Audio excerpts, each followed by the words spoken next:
जय सिया राम दोस्तों। जय श्री बालाजी महाराज। दोस्तों, कृष्णा हार्टबीट चैनल पर आप सभी का स्वागत है। दोस्तों, इस वीडियो में मैं आपको बताने वाला हूँ देवता को कैसे बुलाया जाता है, किसी भी शक्ति को अपने घर में कैसे बुलाया जाता है।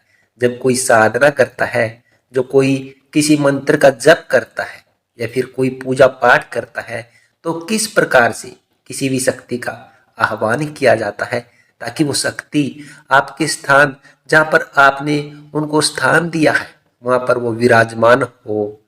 इसी तरीके से जब आप किसी भी मूर्ति की प्राण प्रतिष्ठा की जाती है, यानी किसी भी मूर्ति के जो मूर्ति जिसमें देवता की है, उस देवता का अंश उस मूर्ति में डाला जाता है किसी पंडित के द्वारा, उस समय भी उस शक्ति का आह्वान किया जाता है, उस शक्ति को बुलाया जाता है पूर्ण विधि विधान से।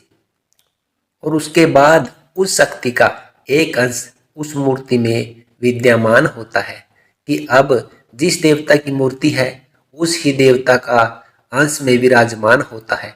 ऐसा नहीं है कि हनुमान जी की मूर्ति है और भैरव जी उसमें विराजमान हो गए हैं, माता काली की मूर्ति है उसमें विराजमान हो गए हैं, क्योंकि आह्वान जो किया जाता है देवता को बुलाया जाता है, शक्ति को बुलाया जाता है, वह बहुत जरूरी होता है।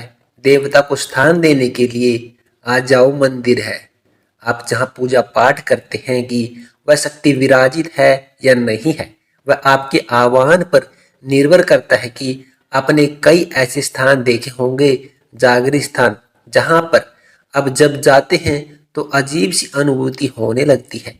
जिसको पर तरह की दिक्कत होती है वह अपने आप खुलने लगती है, यानी कि उनके शरीर में वह आत्मा जो कि प्रेत आत्मा, भूत प्रेत आदि संकट प्रकट हो जाते हैं, मैंने हाजिर हो जाते हैं खुद ही, क्योंकि वह शक्ति विराजमान होती है, वह उस शक्ति को आह्वान किया जाता है।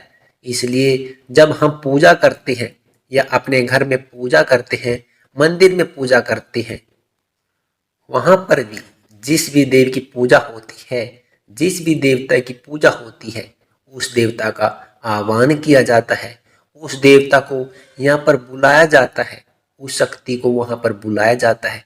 अब प्रश्न ये है कि कैसे बुलाया जाता है, मैं आपको आगे बताऊंगा। जब आप कई लोगों से मैंने पूछा है कि आप किसकी जोत जलाते हो घर में, तो उसने बोला जी मैं तो सबकी जो जलाता हूँ।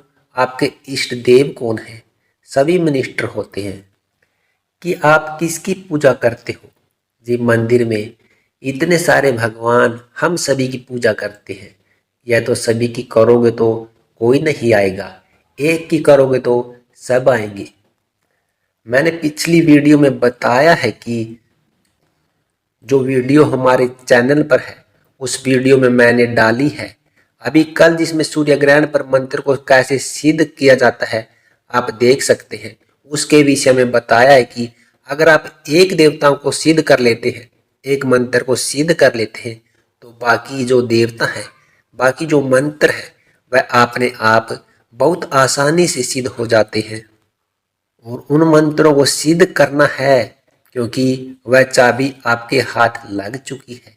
इसी प्रकार से जो आप एक देवता की पूजा करते हैं, क्लियर आपको पता होना चाहिए। मंदिर में बहुत सारे, मेरे मंदिर में भी बहुत सारी भगवानों की फोटो है, मूर्तियां हैं, पर जब जोत जलाई जाती है, ज्योति में एक अंश होता है देवता का, ज्योति है, ज्योति अंदर अग्नि तत्व होता है और अग्नि के रूप में ही जल देवता वहां पर विराजमान होते हैं। एक दीपक जलाया जाता है, वह एक देवता के नाम का जलाया जाता है, न कि सभी देवी देवताओं के नाम का। मैं जब दीपक जलाऊंगा, मामले में भोलेनाथ का दीपक जला दूंगा। ऐसा नहीं है कि मैं हे भगवान विष्णु भगवान, माता काली, भैरव बाबा, बालाजी, हाँ, यह भारत राज्य सरकार, उन्हें गोगा चार वीर और बिंदी लगा दी, ऐसे नहीं जलाया जाता। अगर आप भोलेनाथ का दीपक जला रहे हैं तो आह्वान भोलेनाथ का ही करना है, तभी भोलेनाथ जो अध्यक्ष हैं, भोलेनाथ की पूजा की जा सकती है। उस दीपक में विराजमान हो गए हैं, उस स्थान पर विराजमान हो गए हैं। अगर मैं माता काली का दीपक जलाता हूँ तो माता काली का आह्वान करूंगा और माता काली आएगी। इसलिए दोस्तों, जब भी आप किसी देवता का आह्वान करते हैं तो आप उस देवता की ज्योत जलाइए और उसी का आह्वान कीजिए तो जरूर आएंगे। अगर अनेकों देवताओं की प्रतिमा रखकर अनेकों देवताओं को बुलाओगे तो कोई नहीं आएगा। इसलिए ज्योत जलाइए और एक का ध्यान कीजिए तो वही आएंगे। जय सिया राम, जय श्री बालाजी महाराज।